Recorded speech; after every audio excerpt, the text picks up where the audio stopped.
Self-Help, with Illustrations of Conduct and Perseverance, by Samuel Smiles. Section 31, Chapter 11, Self-Culture, Facilities and Difficulties, Part 4. We have been informed of an equally striking instance of perseverance and application in learning on the part of the French political exile in London. His original occupation was that of a stonemason, at which he found employment for some time, but work becoming slack, he lost his place and poverty stared him in the face. In his dilemma, he called upon a fellow exile profitably engaged in teaching French and consulted him what he ought to do to earn a living. The answer was, become a professor. A professor, answered the mason. I, who am only a workman, speaking but a patois. Surely you are jesting. On the contrary, I am quite serious, said the other. And again I advise you, become a professor. Place yourself under me, and I will undertake to teach you how to teach others. No, replied the mason. It is impossible. I am too old to learn. I am too little of a scholar. I cannot be a professor. He went away, and again he tried to obtain employment at his trade. From London, he went into the provinces and traveled several hundred miles in vain. He could not find a master. Returning to London, he went direct to his former adviser and said, I have tried everywhere for work and failed. I will now try to be a professor. He immediately placed himself under instruction, and being a man of close application, of quick apprehension, and vigorous intelligence, he speedily mastered the elements of grammar, the rules of construction and composition, and, what he had still in great measure to learn, the correct pronunciation of classical French. When his friend and instructor thought him sufficiently competent to undertake the teaching of others, an appointment, advertised as vacant, was applied for and obtained, and behold, our artisan at length become professor. It so happened that the seminary to which he was appointed was situated in a suburb of London, where he had formerly worked as a stonemason, and every morning the first thing which met his eyes on looking out of his dressing-room window was a stack of cottage chimneys which he had himself built. He feared for a time lest he should be recognized in the village as the quondam workman, and thus bring discredit on a seminary which was of high standing. But he need have been under no such apprehension, as he proved a most efficient teacher, and his pupils were on more than one occasion publicly complimented for their knowledge of French. Meanwhile, he secured the respect and friendship of all who knew him, fellow professors as well as pupils, and when the story of his struggles, his difficulties, and his past history became known to them, they admired him more than ever. Sir Samuel Romilly was not less indefatigable as a self-cultivator. The son of a jeweler, descended from a French refugee, he received little education in his early years, but overcame all his disadvantages by unwearied application, and by efforts constantly directed towards the same end. I determined, he says in his autobiography, when I was between 15 and 16 years of age, to apply myself seriously to learning Latin, of which I, at the time, knew little more than some of the most familiar rules of grammar. In the course of 3 or 4 years during which I thus applied myself, I had read almost every prose writer of the age of pure Latinity, except those who have treated merely of technical subjects, such as Varro, Columella, and Celsus. I had gone 3 times through the whole of Livy, Sallust, and Tacitus.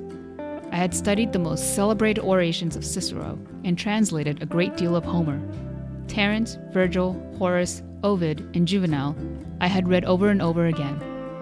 He also studied geography, natural history, and natural philosophy, and obtained a considerable acquaintance with general knowledge.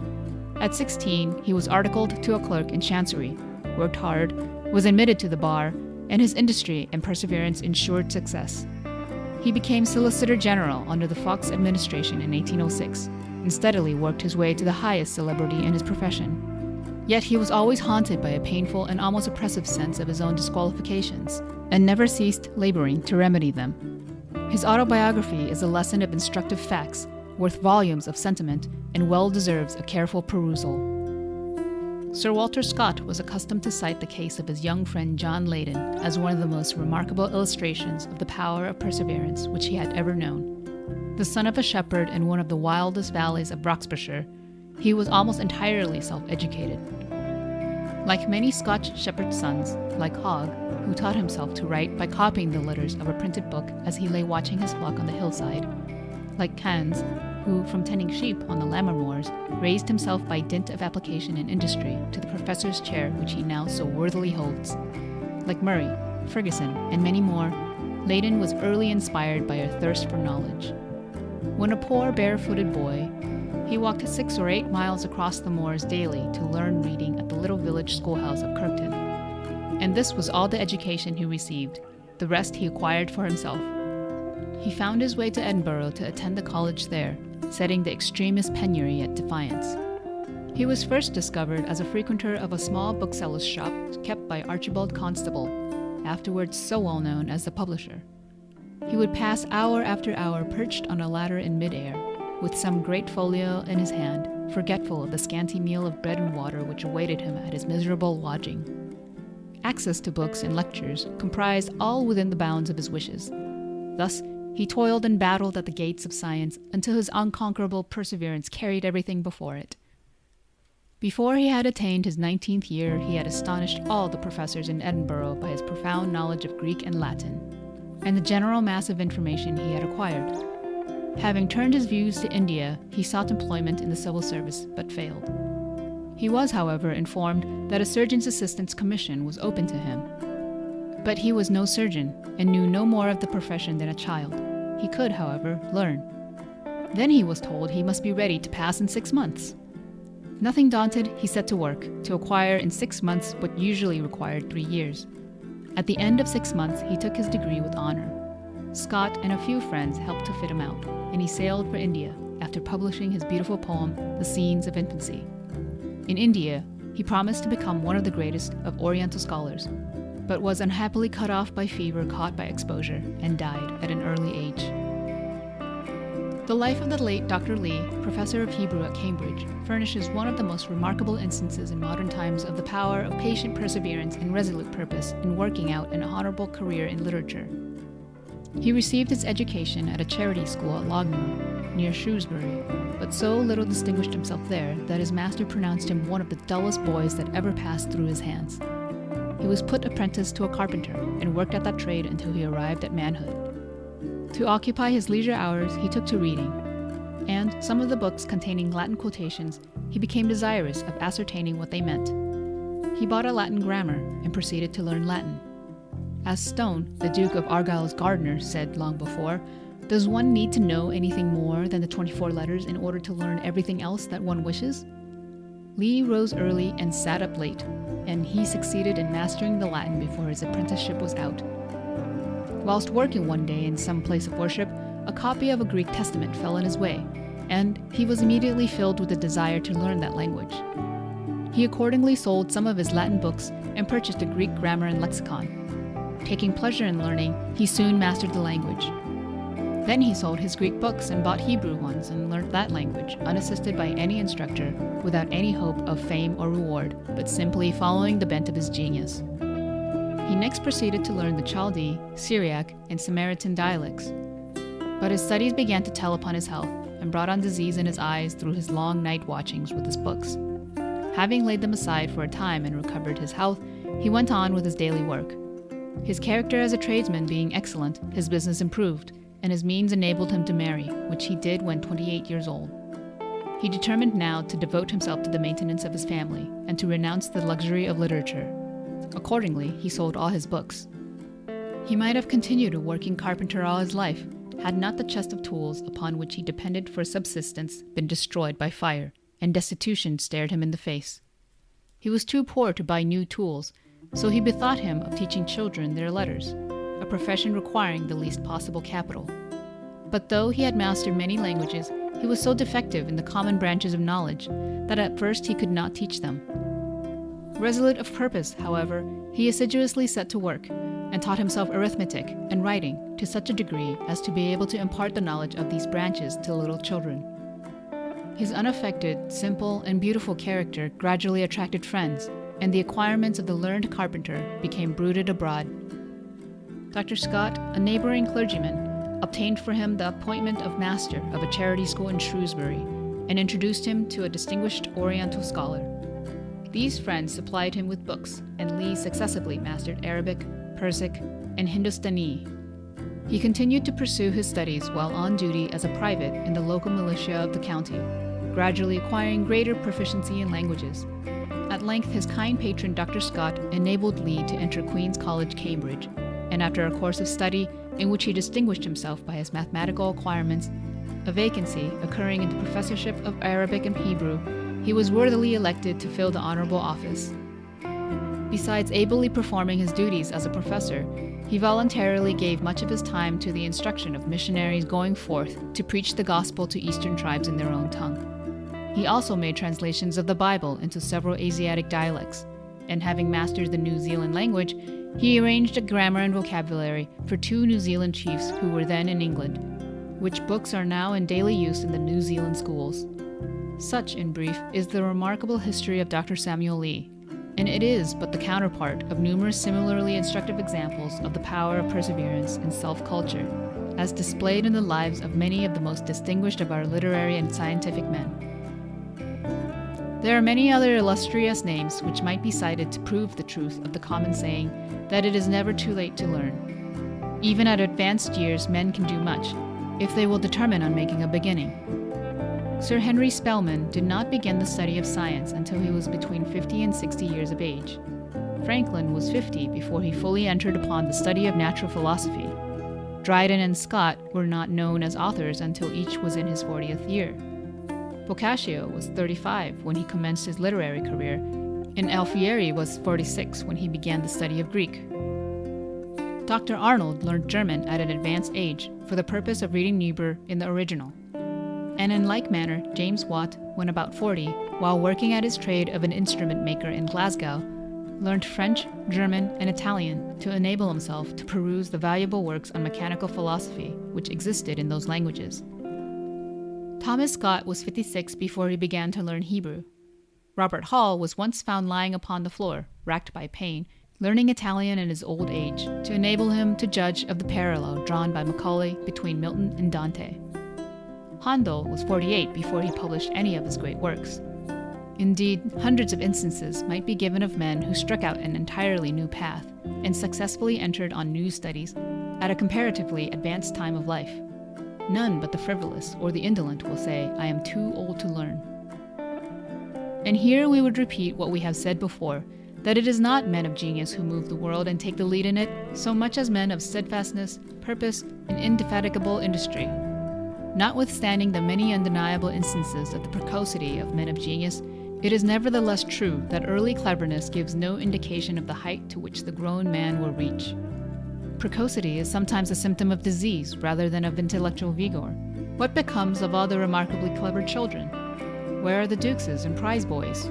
Trace them through life, and it will frequently be found that the dull boys who are beaten at school have shot ahead of them. The clever boys are rewarded, but the prizes which they gain by their greater quickness and facility do not always prove of use to them. What ought rather to be rewarded is the endeavor, the struggle, and the obedience. For it is the youth who does his best, though endowed with an inferiority of natural powers, that ought above all others to be encouraged. An interesting chapter might be written on the subject of illustrious dunces, dull boys but brilliant men. We have room, however, for only a few instances. Pietro de Cortona, the painter, was thought so stupid that he was nicknamed Ass's Head when a boy, and Tommaso Guidi was generally known as Heavy Tom, Masaccio Tomasaccio, though by diligence he afterwards raised himself to the highest eminence. Newton, when at school, stood at the bottom of the lowest form but one. The boy above Newton having kicked him, the dunce showed his pluck by challenging him to a fight and beat him. Then he set to work with a will, and determined also to vanquish his antagonist as a scholar, which he did, rising to the top of his class. Many of our greatest divines have been anything but precocious. Isaac Barrow, when a boy at the Charterhouse School, was notorious chiefly for his strong temper, pugnacious habits, and proverbial idleness as a scholar, and he caused such grief to his parents that his father used to say that if it pleased God to take from him any of his children, he hoped it might be Isaac, the least promising of them all.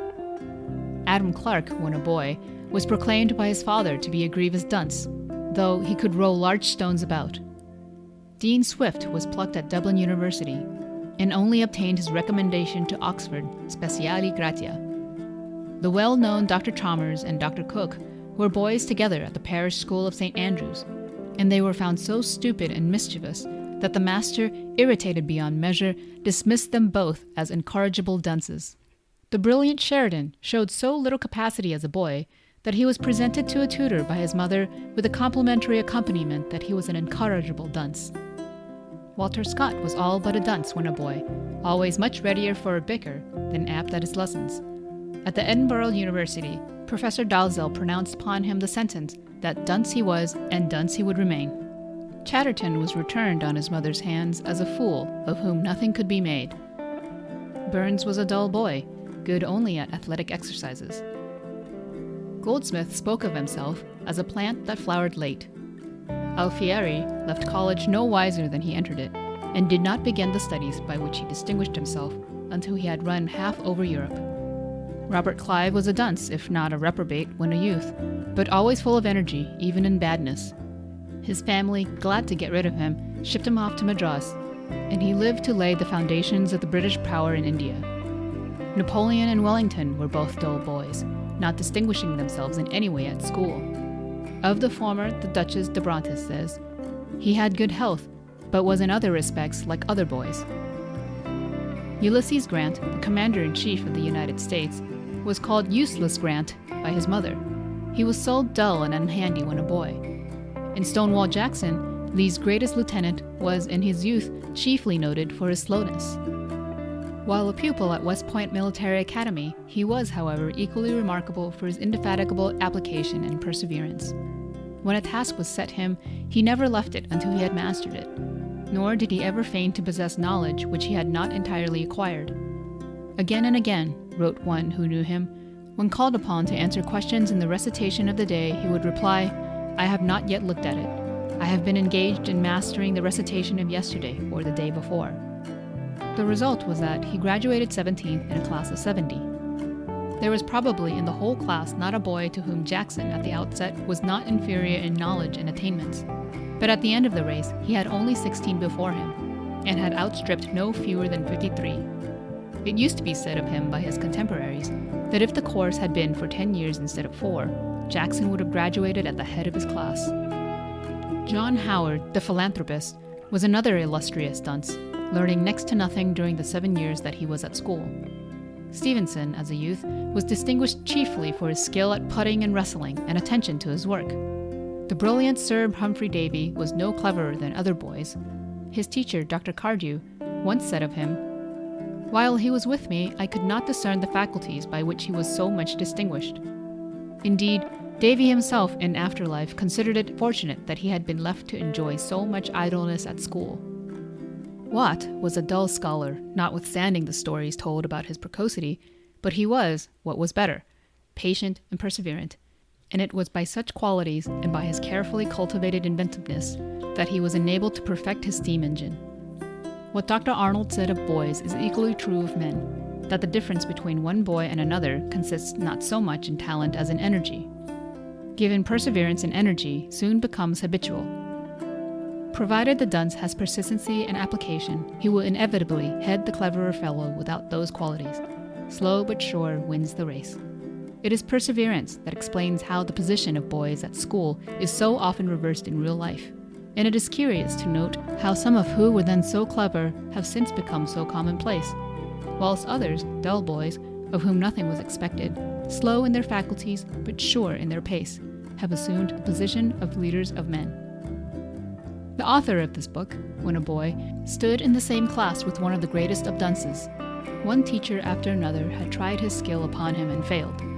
Corporal punishment, the fool's cap, coaxing, and earnest entreaty proved alike fruitless.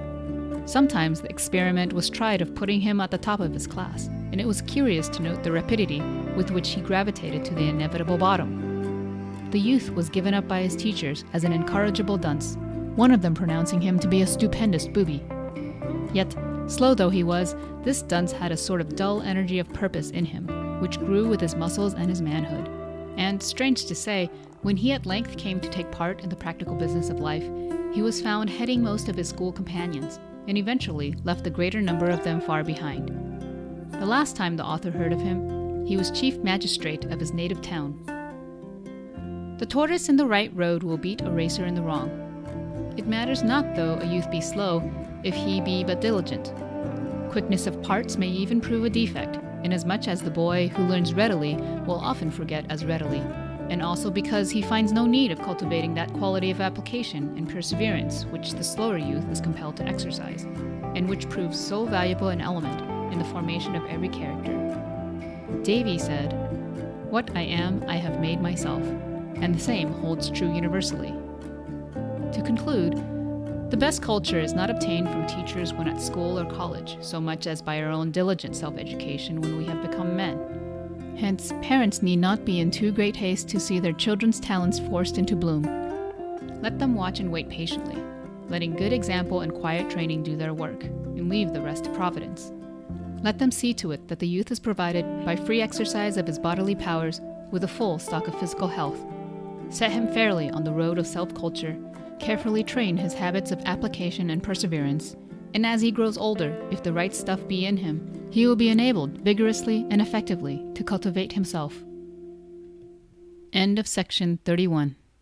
Recording by Kat Din